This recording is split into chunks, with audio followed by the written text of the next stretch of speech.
Before I begin, I'd like to just run through a few housekeeping matters. We're not expecting a fire drill, so if the alarm sounds, then please assemble to the rear of the town hall in the car park. The exits are behind you on the right-hand side, and the toilets are along on the left-hand side of the corridor opposite this room if you need them. Can I ask you please to turn your mobile phones off if you have them. If you'd like to ask a question, then please put your hands up and press the button on the microphone. I will try to answer as many questions as I possibly can in the time allotted. I'd be appreciated if you can keep your questions short and to the point. I'd like to remind you that this session is webcammed and there are people watching us at home, and to that extent a number of people have sent us written questions which we'll get to in the course of the meeting. But first I'll take a verbal question. Let's deal with Mrs. Moss first. Firstly, I'd like to say nice to see you looking well again, and thank you very much. Glad to see you've recovered from your recent illness. I thought Stephen did a fantastic job last time, so thank you, Stephen. Yeah, thank you for that. I mean, I think I made my feelings quite clear on my post of Angry of Havering and in the recorder. But Councillor White, in the recorder you said that Councillor Stephen Kelly answered all your questions, all the questions that was raised, but Councillor Kelly couldn't answer questions that were raised for you. He kindly agreed to pass them on to you, and you haven't got back to me, which, you know, I'm not very impressed with. But basically, I mean, it's been a year since I first came into this chamber about the special responsibility allowances.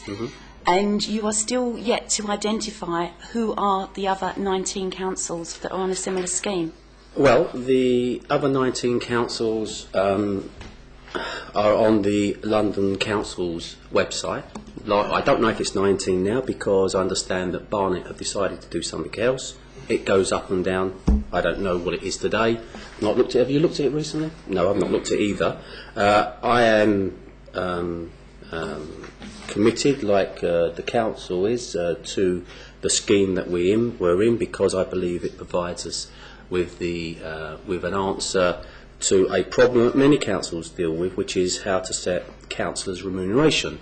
I think to have an independent body set it for us is the right way. I'm comfortable with us setting our own SRAs, and I believe that the scheme that we have in Havering is a fair and just one. It's one I thought the last two elections on have been successful in, so I'm comfortable with it. Can I just ask that you say that you may have changed now? Would it be possible for you to send me via email the 19 councils you were referring to in the December Ulster Cabinet? When you could, in the December, I don't know. I'll have to find out. I've not looked at it recently. I don't know how many councils. It could have gone up to 21, of course. I don't know. I've not looked at it, but no doubt those councils, I think, are on the London Council's website. But I certainly can find out who currently runs the scheme. So I would appreciate something. I know it's not just myself that's been asking; it's someone else has also asked you the same. But so I would appreciate that. If I could actually go on to my question for this evening. Yes, please. I noticed an article in the Yellow Advertiser newspaper on January the 18th. This article stated that a ward councillor was involved in submitting a Freedom of Information request regarding a planning proposal for Hornchurch Country Park. I was rather shocked that a councillor would have to take such drastic action, as I assumed that ward councillors were always informed of proposed plans that would directly affect their residents. I therefore made a mental note to follow the progress of this Freedom of Information request. In the Yellow Advertiser newspaper on the 1st of March 2012, there was an article which stated this Freedom of Information request was responded to with an answer that was not true. The applicant was advised that Havering Council did not have the information requested due to the fact that a planning application had yet to be submitted. However, it later emerged that this was not in fact the case, and the matter had been discussed at a cabinet meeting in November. Havering Council then had to apologise to the applicant. I decided to contact the ward councillor concerned and ask him why he was not aware of the facts of this matter and why there was a need to resort to submitting a Freedom of Information request. When I spoke to Councillor Dion Burton, he explained to me that he had been put in an untenable position as a great amount of information for this proposal has been restricted under the Local Government Act. If Councillor Burton did advise his residents, he could then face severe sanctions and even suspension.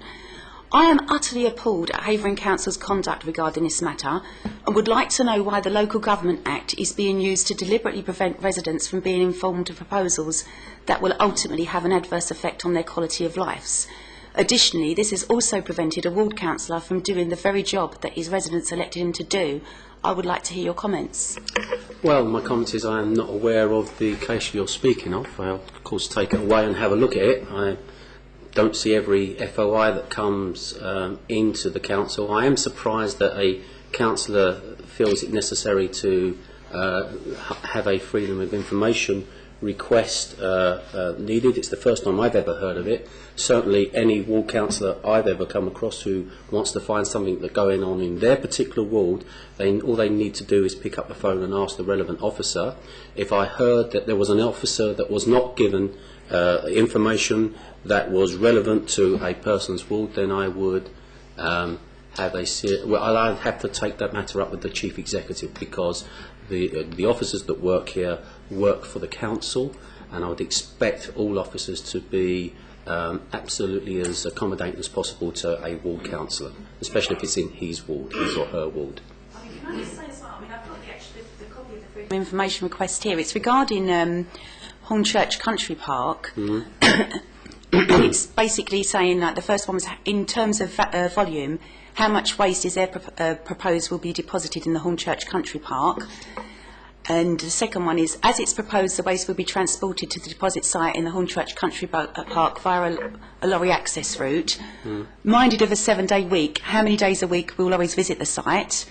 How many lorries a day is it proposed will visit the site? And what is the size, weight, structure will these lorries be? Now, this is quite important information for residents. And why was the applicant told that this information didn't exist when it was a cabinet decision, and then later told, well, sorry, it does exist?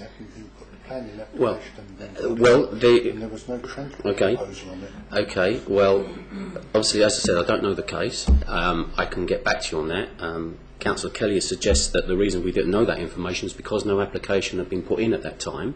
And if that is the case, then that information would not be available to the council to pass on.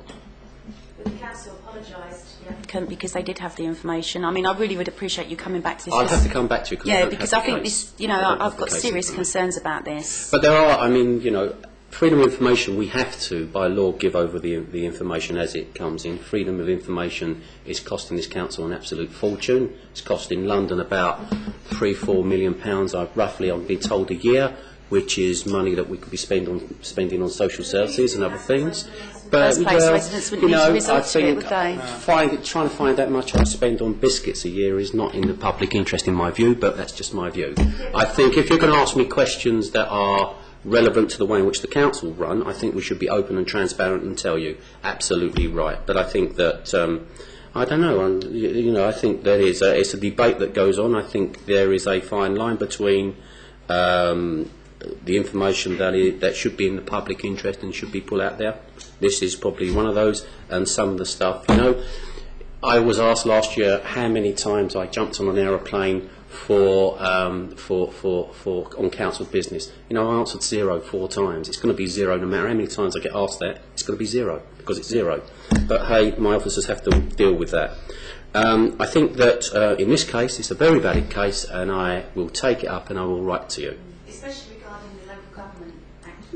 Well, I'm interested because the Local Government Act only came in last week, was it? That's which Local Government Act? Which I don't know. I haven't got which section of the Act, but I was informed that a councillor couldn't inform their residents of what was really going on. Yeah. Okay. So will you just drop me a line on all that and let me, and then I'll get back. I'll promise to get back to you. Okay, you will get back to me this time, councillor. I always get back. No, you don't. Well, if you drop me a email on my Twitter is not something that's run by the council.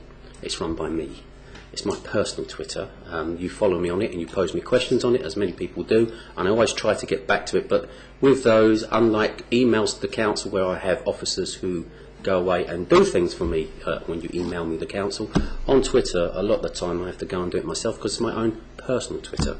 But say, Steve Kelly, a Councillor Stephen Kelly at the last Ask the Cabinet, you know, assured me you'd passed on the details, and I'm sure that Yes, he did, and no, I'm you sure- never got back to me. I'm sure he did, but you'll understand that, you know, that we will always endeavour to get back as quickly as we can.